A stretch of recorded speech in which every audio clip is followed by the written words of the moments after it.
150+ golden rules of গ্রামারে আজকে 16 নম্বর কনসেপ্টে আমরা আলোচনা করব ইচ এবং এভরির ব্যবহার এবং কাদের মধ্যে যে পার্থক্য রয়েছে এই বিষয়ে। সবার প্রথম বলে নেওয়া ভালো, এই ইচ শব্দটা এবং এভরি শব্দটা দুটোই কিন্তু সিঙ্গুলার হিসেবে ব্যবহৃত হয়।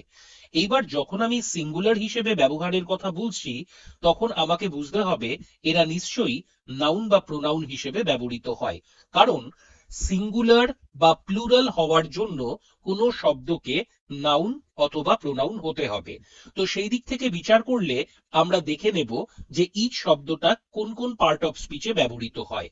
ইচ শব্দটা তোমার প্রোনাউন হিসেবে ব্যবহৃত হতে পারে অথবা অ্যাডজেক্টিভ হিসেবে ব্যবহৃত হতে পারে। যখন ইচ শব্দটা প্রোনাউন হিসেবে ব্যবহৃত হবে তখন সে সিঙ্গুলার। অন্যদিকে ইচ শব্দটি যখন অ্যাডজেক্টিভ হিসেবে ব্যবহৃত হবে তখন সে সিঙ্গুলার নাউনের সঙ্গে বসবে। অন্যদিকে এভরি শব্দটা কিন্তু কেবলমাত্র অ্যাডজেক্টিভ হিসেবে ব্যবহৃত হয়। তাই এভরি শব্দটাকে আমরা সিঙ্গুলার না বলে বলবো যে এভরি শব্দটি যে নাউনের সঙ্গে ব্যবহৃত হবে সেই নাউনটাকে হতে হবে সিঙ্গুলার। অর্থাৎ এক্ষেত্রে এভরি শব্দটার পরে একটা নাউন ব্যবহার করতে হবে এবং সেটার সিঙ্গুলার ফর্ম আমাদেরকে লিখতে হবে। তো কিছু সেন্টেন্সের মাধ্যমে আমরা বিষয়টা বুঝে নেওয়ার চেষ্টা করব। দেখো বলছে, two singular nouns connected by and will take a singular verb if they are qualified by each or every। অর্থাৎ যদি দুটো সিঙ্গুলার নাউন ইচ দ্বারা যুক্ত থাকে অথবা এভরি দ্বারা যুক্ত থাকে। মনে করো এ একটা সিঙ্গুলার নাউন, বি আরেকটা সিঙ্গুলার নাউন, তাহলে এই দুটো নাউনের আগে যদি ডিটারমিনার হিসেবে ইচ অথবা এভরি থাকে তাহলে এদের পর যে ভার্বটা আমরা ব্যবহার করব সেটা সিঙ্গুলার হবে। অর্থাৎ ইজ হবে, আর হবে না, ওয়াজ হবে, ওয়্যার হবে না, হ্যাজ হবে, হ্যাভ হবে না। এরপর কি বলছে, even if it comes only before the first subject its meaning will extend to the second and thus the verb will be singular। এখানে বলছে এই যে ইজ বা এভরি শব্দটা এটা এ এবং বি দুটোর আগে আলাদা আলাদা ভাবেও থাকতে পারে অথবা কেবলমাত্র প্রথম নাউনের পূর্বেও বসতে পারে, কিন্তু তার ফলে ভার্বের যে ক্যাটাগরি তাতে কোনো চেঞ্জ হবে না। অর্থাৎ সহজ বাংলায় আমরা যদি বিষয়টাকে একটু আলোচনা করি তাহলে যদি লেখা থাকে কোনো জায়গায় ইজ বয় অ্যান্ড গার্ল, এটার মানেও যা হবে is boy and is girl দুটোর মানেই কিন্তু সেম হবে। অর্থাৎ প্রথম ক্ষেত্রেও আমরা ইজ অথবা হ্যাজ অথবা ওয়াজ লিখবো এবং দ্বিতীয় ক্ষেত্রেও আমরা ইজ অথবা ওয়াজ অথবা হ্যাজ লিখবো, আমরা সিঙ্গুলার ভার্ব ব্যবহার করব। অর্থাৎ যেটা বলছে ইচ শব্দটা বা এভরি শব্দটা দুটো নাউনের আগেই যে সেপারেট ভাবে বসতে হবে এমন কোনো কেউ মাথার দিব্যি দেয়নি। চাইলে আমরা কেবল একটার আগেও বসাতে পারি, সেক্ষেত্রেও তার মিনিং দুটোর আগে বসালেও যা হবে, অর্থাৎ গার্ল বয়ের আগে ইজ বসালেও যা হবে শুধু বয়ের আগে ইজ বসালেও তাই হবে। অর্থাৎ সিঙ্গুলার ভার্ব আমরা ব্যবহার করব। আরো একটা জিনিস বলে দিই, যদি কোনো সেন্টেন্সে ইচ প্রোনাউন হিসেবে ব্যবহৃত হয়, দেখো এখানে বলা হচ্ছে ইচ শব্দটা তোমার অ্যাডজেক্টিভ, অ্যাকচুয়ালি বলা উচিত ডিটারমিনার। কেন? কারণ এর পরে নাউন আছে, তাহলে নাউনকে যদি কোয়ালিফাই করে সে কি হবে? সে হবে অ্যাডজেক্টিভ বা ডিটারমিনার। কিন্তু যদি বলা থাকে ইচ অফ দ্য বয়েজ, তো এক্ষেত্রে তোমার অফ তো হচ্ছে প্রিপোজিশন, তাহলে এই যে বয়েজ শব্দটা এটা প্রিপোজিশনাল অবজেক্ট, তাহলে ইচ শব্দটা হয়ে যাবে সাবজেক্ট, আর সাবজেক্ট হওয়া মানে সেটা কখনোই অ্যাডজেক্টিভ হবে না, কারণ to be the subject or object a word has to be either noun or pronoun. তাহলে এখানে ইচ শব্দটা তোমার প্রোনাউন হিসেবে ব্যবহৃত হবে। এবার এটা কি ধরনের প্রোনাউন? এই ইচ এগুলো হচ্ছে তোমার ডিস্ট্রিবিউটিভ প্রোনাউন, কারণ এক এক করে বোঝায়, আলাদা আলাদা করে বোঝায়। এবার প্রশ্ন হচ্ছে এই ইচ বা এভরি এটার পরে আমরা ভার্ব সিঙ্গুলার যেমন ব্যবহার করব, নাউনটাও কিন্তু সিঙ্গুলার ব্যবহার করব। অর্থাৎ ইচ বয় হবে, ইচ বয়েজ হবে না। কিন্তু যদি দেয়া থাকে ইচ অফ দা বয়, তখন ইচ অফ দা বয়েজ হবে। কেন? তার কারণ হচ্ছে অফের ডান দিকে থাকে হোল আর বাম দিকে থাকে হচ্ছে পার্ট, আর আমরা কি জানি whole is always greater than part. তাহলে এখানে পার্টের ভ্যালু হচ্ছে 1, আর তাহলে হোলের ভ্যালু কত হবে? 1 প্লাস, একের বেশি হবে। তাহলে আমরা কি জানি, anything that is more than one should be treated as plural. তাই জন্য এখানে বয়েজ হলো, একের বেশি আছে তাই বয়েজ, কিন্তু সাবজেক্ট কিন্তু ইচ, এবং এই ইচ অনুযায়ী বয়েজের পরে ইজ হবে। অর্থাৎ বয়েজের পরে ইজ হলো, কিন্তু হলো কার জন্য? ইচের জন্য। কারণ বয়েজটা হচ্ছে অবজেক্ট, প্রিপোজিশনাল অবজেক্ট, অথবা এটাকে আমরা পার্টিটিভ বা অ্যাডজাংক্টও বলতে পারি। ইচ আর এভরির মধ্যে আরো একটা সূক্ষ্ম পার্থক্য আছে। সেটা কি? প্রথমত একটা পার্থক্য তো বললাম, ইচ শব্দটা তোমার প্রোনাউন অথবা অ্যাডজেক্টিভ দুভাবেই ব্যবহৃত হতে পারে। ইচ বয়ও হতে পারে, ইচ অফ দ্য বয়েজও হতে পারে। কিন্তু এভরি শব্দটা তোমার মূলত অ্যাডজেক্টিভ হিসেবেই ব্যবহৃত হয়। অর্থাৎ এভরি বয় লিখতে হবে, এভরি অফ দ্য বয়েজ আমরা লিখবো না। তাহলে কি করতে হবে? এভরিকে যদি আমার প্রোনাউন ফর্মে কনভার্ট করতে হয়, এর সঙ্গে কিছু না কিছু অ্যাড করতে হবে, ইদার এভরিবডি অথবা every one of the boys এরকম করতে হবে। তো সেক্ষেত্রে ইচ অফ দ্য বয়েজ এবং every one of the boys, এই দুটোর মধ্যে কি পার্থক্য হবে?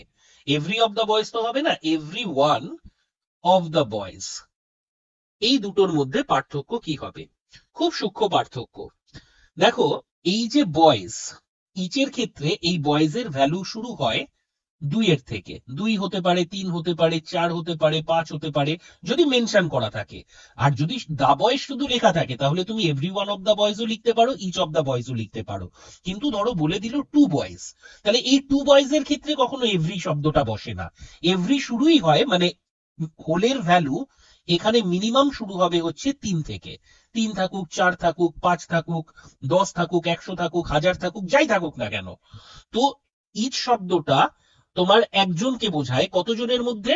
2 জন অথবা তার থেকে বেশির মধ্যে। এভরি ওয়ানটা 3 জন অথবা তার বেশির মধ্যে একজনকে বোঝায়। এবার প্রশ্ন হচ্ছে যে স্যার, ইচ বা এভরি বলতে তো সবাইকেই বোঝায়, তাই না? তাহলে আমরা কেন এটাকে সিঙ্গুলার ধরবো? অ্যাকচুয়ালি ইচ বা এভরি যথেষ্ট এমফ্যাসিস করে ইন্ডিভিজুয়ালিটির ওপর। আমরা যদি বাংলা দিয়েও বিষয়টাকে একটু তর্জমা করার চেষ্টা করি, তাহলে দেখব ইচ বা এভরি দুটো শব্দের বাংলা অর্থ দাঁড়াবে প্রত্যেক, এবং এই প্রত্যেককে আমরা যদি সন্ধি বিচ্ছেদ করি, তাহলে পাবো প্রতি যুক্ত এক। অর্থাৎ এখানে 5 জনকেই বোঝাচ্ছে, ইচ বা এভরি দিয়ে 5 জন বা 10 জনকেই বোঝাচ্ছে, কিন্তু সরাসরি বোঝাচ্ছে না। কিভাবে বোঝাচ্ছে? 1 প্লাস 1 প্লাস 1 প্লাস 1 প্লাস 1, অর্থাৎ ইন্ডিভিজুয়ালি বোঝাচ্ছে। তোরা সবাই আসবি, এটা হচ্ছে অল। আর আমি বললাম তুইও আসবি, তুইও আসবি, তুইও আসবি, তুইও আসবি।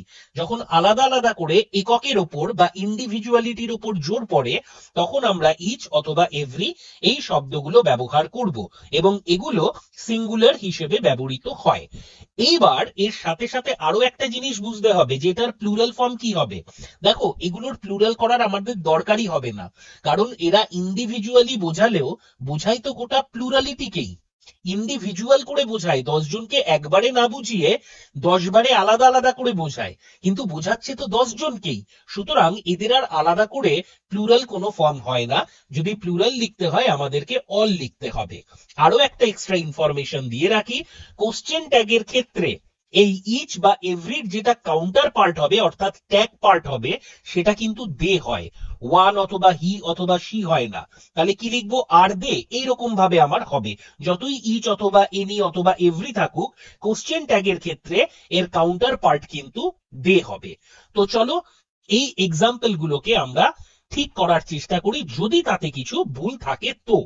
তো প্রথম প্রশ্ন বলছে, every boy and every girl were, অর্থাৎ এখানে গার্ল এবং বয় দুটোর আগেই তোমার এভরি দেয়া রয়েছে, এবং যেহেতু এটা ইন্ডিভিজুয়ালিটির ওপর জোর দিচ্ছে, তাই জন্য এখানে ওয়্যার আমরা ব্যবহার করতে পারবো না, ওয়াজ ব্যবহার করব। বলে রাখি, এই এভরিটা না দিলেও কিন্তু কিছু যেত আসতো না, একই মানে দাঁড়াতো।